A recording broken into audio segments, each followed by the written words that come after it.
नमस्कार। जय गुरुदेव, जय गायत्री माँ। पंडित श्री राम शर्मा, आचार्य वाङ्मय 32 रामायण की प्रगतिशील प्रेरणाएं स्वाध्याय के क्रम में आज हम पढ़ेंगे पृष्ठ क्रमांक 2.70 से वाणी का शील और संतुलन। वाणी की धारा मन स्थिति की दशा में प्रभावित होती है। शराब पीकर लहसुन खाकर आने वाले के पेट से जो कुछ भरा है उसी के अनुरूप मुंह से गंध आती है। इसी प्रकार मनोदशा के अनुरूप वचन बोले जाते हैं। ओछे अहंकारी मनुष्य सदा आत्म प्रशंसा के गीत गाते हैं और दूसरों की निंदा करने में अपना बड़कपन सिद्ध करने की विडंबना में लगे रहते हैं। दुष्ट दुराचारियों के मुख से वैसी ही चर्चा सुनी जा सकती जिससे अनाचार उत्पन्न होता हो। संत सज्जन सदा हृदय को शांति देने वाले प्रेम, नम्रता और शालीनता भरे वचन बोलते हैं। जिस प्रकार मन की स्थिति के अनुरूप मुख के वचन निकलते हैं, उसी प्रकार वाणी को परिष्कृत बनाने का अभ्यास करते हुए मानसिक स्थिति को उच्च स्तरीय बनाने का अभ्यास किया जा सकता है। किसी की अंतः स्थिति का पता उसके मुख से निकलने वाली वचन चर्चा से सहज ही लगाया जा सकता है। दूसरों पर अपने व्यक्तित्व की जैसी छाप छोड़नी हो, उसी के अनुरूप वाणी को अभ्यस्त करना चाहिए। यदि सज्जन के रूप में अपने को प्रस्तुत करना है तो वाणी में नम्रता, मधुरता, गंभीरता, शालीनता एवं दूरदर्शिता का समुचित समावेश रहना ही चाहिए। वाणी उत्तरदायित्वों से भरी होनी चाहिए। जो किया जा सकता है वही कहना चाहिए। जो आश्वासन दिया गया है उसे पूरा करने का प्रयत्न किया जाना चाहिए। वचन भंग का लांछन अपने ऊपर नहीं लगने देना चाहिए। रघुकुल रीति सदा चली आई, प्राण जाहि पर वचन न जाई। श्री राम की वाणी के अद्भुत संतुलन का प्रमाण वनवास के प्रसंग में मिलता है। वे कितने धैर्यशील हैं कि इतनी बड़ी विपत्ति को हंसते हुए काट रहे हैं। यही नहीं, शोक विवल पिता को सांत्वना देते हुए आसन्न संकट को प्रसन्नता की बात मंगल समय कहते हुए टाल देने वाले मनस्वी के समान वचन कहते हैं। अति लघु बात लागी दुख पावा, करहु न मोहि कही प्रथम जनावा। देखी गोसाई पूछे ही माता, पुनि सुनि प्रसंग भय शीतल गाता। कैकेयी की कठोरता और दुष्टता को जानते हुए भी राम अपना संतुलन और सौजन्य नहीं खोते। सहज मुस्कान बनाए रहते हैं और शांत चित्त से गुत्थी सुलझाते हैं। मन मुस्काई भानुकुल भानु, राम सहज आनंद निधानु। परशुराम जी के क्रोधित होने पर श्री राम अपने शील युक्त विनम्र वचनों से उन्हें शांत कर देते हैं। भगवान राम का शील व्यवहारिकता और दृढ़ता देखती ही बनती है। नम्रता से कठोरता को पिघलाना राम की प्रधान नीति थी। अति विनीत मृदु शीतल बानी, बोले राम जोरि जुग पानी। सुनहु नाथ तुम सहज सुजाना, बालक वचन करई नहीं काना। बर रे बालक एक सुभाव, इन्हैन संत विदूषहि काऊ। तेहि नाही कछु काज बिगारा, अपराधी मैं नाथ तुम्हारा। कृपा कोपि बंधु बंधव गुसाई, मोह पर करई दास की नाई।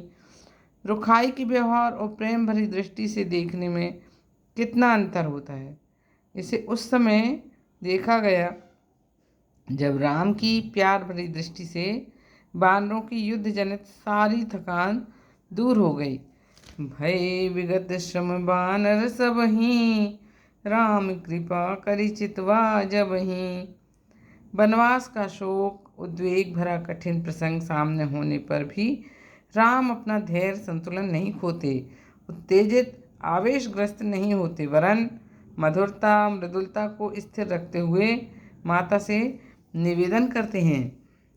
धर्म धुरीन धर्म अति जानी, कहऊ मातु सन अति मृदुवानी।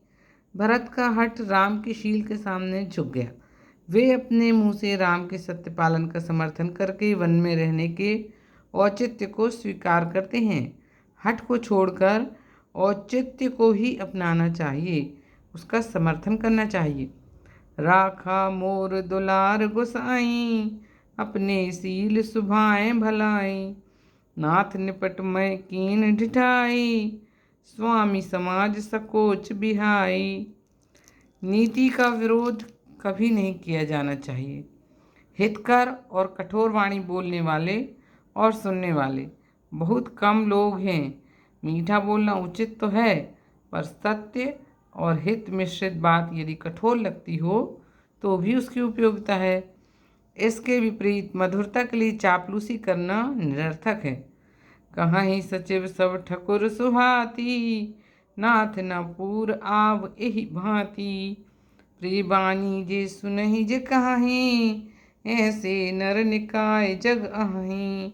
वचन परम हित सुनत कठोरे, सुनहि जे कहाहीं ते नर प्रभु थोरे। ठकुर सुहाती कहना, चापलूसी करना, सामने वाले का रुख देखकर उसकी हाँ में हाँ मिलाना स्वार्थ सिद्ध करने वाले चाटुकारों का पेशा हो सकता है, पर जिम्मेदार लोगों को तो निर्भयता पूर्वक यथार्थ अभिमत ही व्यक्त करना चाहिए। यदि बड़े और जिम्मेदार लोग सत्परामर्श न देकर हवा का रुख देखकर बोलने लगें तो फिर सर्वनाश ही प्रस्तुत होगा। सचिव वैद्य गुरु तीन जो, प्रिय बोल ही भयास। राज धर्म तन तीन कर, होई बेगहीनास। मनुष्य का व्यवहार, वचन और विचार सत्यनिष्ठा पर आधारित होना चाहिए। छल कपट एवं मिथ्या भाषण से बचने का प्रयत्न करना चाहिए। सत्य और प्रिय वचन बोलने वालों के अंतःकरण भगवान के निवास के योग्य हैं। यह वाल्मीकि जी का अभिमत है। कहाई सत्य प्रिय वचन विचारी, जागत सोवत शरण तुम्हारी। चित्रकूट में भगवान राम ने सत्य को सर्वश्रेष्ठ धर्म बताया है। धर्म न दूसर सत्य समाना, आगम निगम पुराण बखाना। कैकेयी को समझाते हुए राजा दशरथ ने भी असत्य को सभी पापों से अधिक तथा सत्य को सभी सत्कर्मों का मूल बताया है। नहीं असत्य संपातक पुंजा, गिरि सम होहि कोटिक कुंजा। सत्य मूल सब सुकृत सुहाए, वेद पुराण विदित मनु गाए। श्री राम की वाणी का प्रभाव उनके परिजनों पर हर जगह अद्भुत पड़ा, किंतु रावण के उपदेश निरर्थक गए। दूसरों को शिक्षा देने वाले और स्वयं अज्ञान में भटकने वालों की कमी नहीं।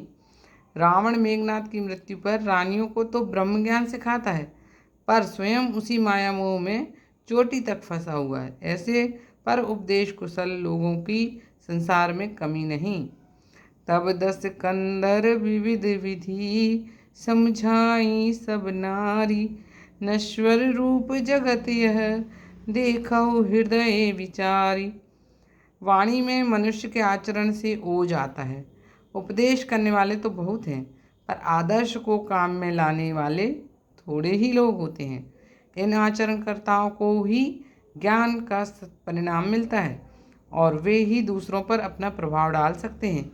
जो उपदेश दूसरों को देना है और उनसे पालन कराना है, उसे कार्य रूप में करके भी दिखाना चाहिए। अपना आचरण उन उपदेशों के अनुकूल ढालना चाहिए। वाणी के संतुलन का एक महत्वपूर्ण पक्ष यह भी है कि जिस कथन से विग्रह उत्पन्न हो उसे सत्य होते हुए भी नहीं कहना चाहिए। बहुत से ऐसे प्रसंग हैं जिन्हें गुप्त रखना ही लोकहित की दृष्टि में आवश्यक है। उन्हें प्रकट करने में सत्य का मूल उद्देश्य पूरा नहीं होता, वरन उस तथाकथित सत्य भाषण से असत्य आचरण जैसी स्थिति बन जाती। अस्तु ऐसे अवसरों पर गोपनीयता ही उचित है।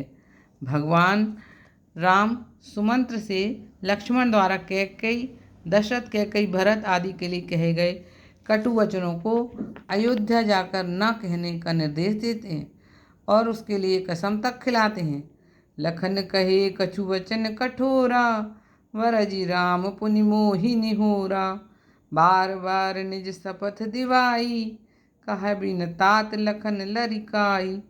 बोलने में केवल शब्दों का महत्व नहीं है, उसमें भी प्रधान है भाव। उन्हीं शब्दों का प्रयोग भिन्न भिन्न भावों में किया जाता है।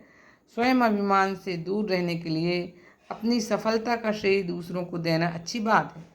भगवान इससे प्रसन्न होते हैं। हनुमान जी लंका जलाकर लौटते हैं। प्रभु प्रसन्नता व्यक्त करके उनकी सराहना करते हैं तो वे कहते हैं, सो सब तब प्रताप रघुराई, नाथ न कछु मोर प्रभुताई।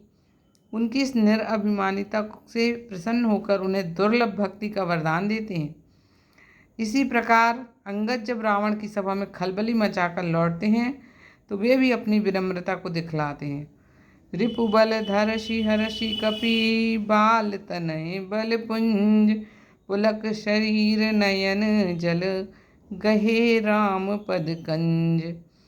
तब भी भगवान उन पर प्रसन्न होकर उनका आदर करते हैं, क्योंकि हनुमान जी और अंगद जी के वास्तविक भाव भी वही थे। किंतु काम विजय के प्रसंग में नारद के साथ भगवान का व्यवहार भिन्न प्रकार का था। भगवान काम विजय पर उनकी प्रशंसा करते हैं तो वे उत्तर देते हैं, पुरुषार्थ एवं पराक्रम का भी महत्वपूर्ण स्थान है। मात्र नम्रता, निराभिमानिता, सज्जनता ही पर्याप्त नहीं है, वरन मनुष्य को स्वाभिमानी, स्वावलंबी, श्रमशील एवं अनीति से लड़ने के लिए शूरवीर भी होना चाहिए। शरीर बल, बुद्धि बल और धन बल से भी अधिक महत्व की वस्तु है मनोबल, और आत्मबल की तरह इसे संपादित किया जाना चाहिए। मनस्वी, तेजस्वी, ओजस्वी बनना और व्यक्तित्व को प्रखर बनाने वाले कर्तव्य भी तत्परतापूर्वक अपनाए जाने चाहिए। इसी को तप कहा गया है। इति श्री। आज के स्वाध्याय यहीं तक है। कल पुनः उपस्थित होंगे। तब तक के लिए नमस्कार।